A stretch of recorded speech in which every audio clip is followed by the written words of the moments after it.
সুপ্রিয় দর্শক, আসসালামু আলাইকুম। সবাইকে স্বাগত জানাচ্ছি আজকে গুরুত্বপূর্ণ সংবাদে। প্রথমে জানিয়ে দিচ্ছি সংবাদ শিরোনাম, পরে বিস্তারিত। বিএনপির সঙ্গে সংঘর্ষে জামায়াত নেতা নিহত। এদিকে জয় বাংলা স্লোগান, ছাত্রদল নেতাকে শোকজ। এরপর থাকছে চুরি দুর্নীতি বন্ধ করতে পারলে ৫ বছরে দেশের চেহারা পাল্টে যাবে। সর্বশেষ আওয়ামী লীগের নিরপরাধ সমর্থনকারীদের পাশে থাকবে বিএনপি, মির্জা ফখরুল। শুনছিলেন সংবাদ শিরোনাম, এখন বিস্তারিত। তার আগে হৃদয় ছুঁয়ে যাওয়া একটি অনুরোধ। রেজাউল করিমকে হত্যা আপনার বিবেককে নাড়া দেয়। যদি প্রকাশ্য নির্বাচনী কর্মসূচিতে সংঘর্ষের সেই রক্তাক্ত মুহূর্ত আপনাকে প্রশ্ন করতে বাধ্য করে, তবে আজ একটু সময় দিন। কমেন্টে শুধু লিখুন, রেজাউল করিম হত্যার বিচার চাই। আর দোয়া করুন, হে আল্লাহ, শহীদ রেজাউল করিমকে জান্নাতুল ফেরদাউস দান করুন। তার পরিবার পরিজনের হৃদয়ে নেমে আসুক ধৈর্য ও শান্তি।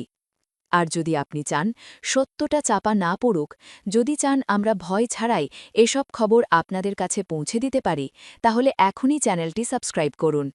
সাবস্ক্রাইব মানে শুধু একটি বাটন চাপা নয়, এটি অন্যায়ের বিরুদ্ধে সত্যের পাশে দাঁড়ানোর অঙ্গীকার। চলুন নীরব না থেকে বিস্তারিত জেনে নিই। বিএনপির সঙ্গে সংঘর্ষে জামায়াত নেতা নিহত। শেরপুরে বিএনপি ও জামায়াতের সংঘর্ষের ঘটনায় শ্রীবর্দী উপজেলা জামায়াতের সেক্রেটারি রেজাউল করিম মারা গেছেন। বুধবার ২৮ জানুয়ারি রাত ১:১০টায় চিকিৎসাধীন ময়মনসিংহ মেডিকেল কলেজ হাসপাতালে তার মৃত্যু হয়।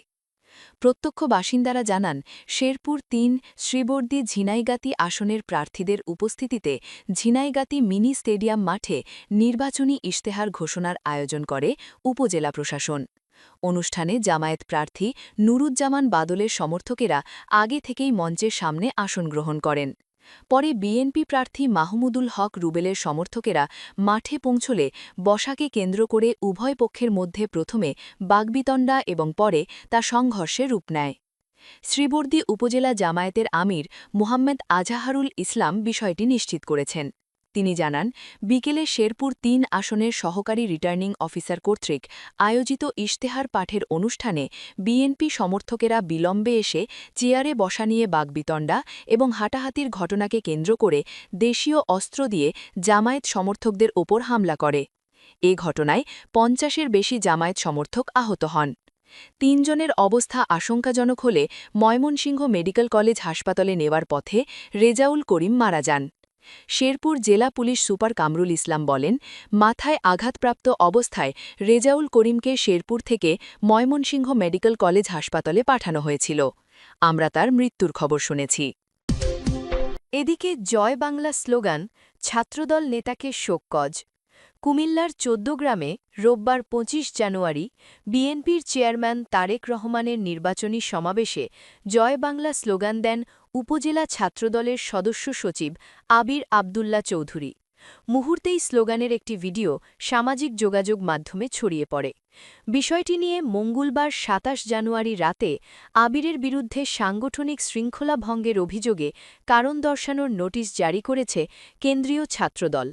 ছাত্রদলের কেন্দ্রীয় দপ্তর সম্পাদক মোহাম্মদ জাহাঙ্গীর আলম স্বাক্ষরিত ওই নোটিশে বলা হয়, কুমিল্লা দক্ষিণ জেলা শাখার অধীনস্থ ১৪ উপজেলা ছাত্রদলের দায়িত্বশীল পদে আসীন থেকে সাংগঠনিক শৃঙ্খলা ভঙ্গের অভিযোগের ভিত্তিতে আপনার বিরুদ্ধে কেন স্থায়ী সাংগঠনিক শাস্তিমূলক ব্যবস্থা গ্রহণ করা হবে না, এই মর্মে আগামী ৪৮ ঘণ্টার মধ্যে জাতীয়তাবাদী ছাত্রদল কেন্দ্রীয় সংসদের সভাপতি এবং সাধারণ সম্পাদকের উপস্থিতিতে সংগঠনের কেন্দ্রীয় কার্যালয়ে উপস্থিত হয়ে লিখিত ব্যাখ্যা প্রদানের নির্দেশ দেওয়া হল।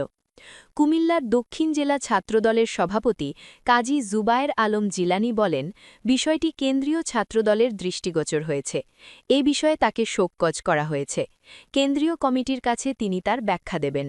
ভাইরাল ওই ভিডিওতে দেখা যায়, ওই ছাত্রদল নেতা তার বক্তব্য বলেন, আমার মৃত্যু হলেও বলবো জয় বাংলা, হাজারবার বলবো জয় বাংলা। জয় বাংলা কি কারো ব্যক্তিগত স্লোগান?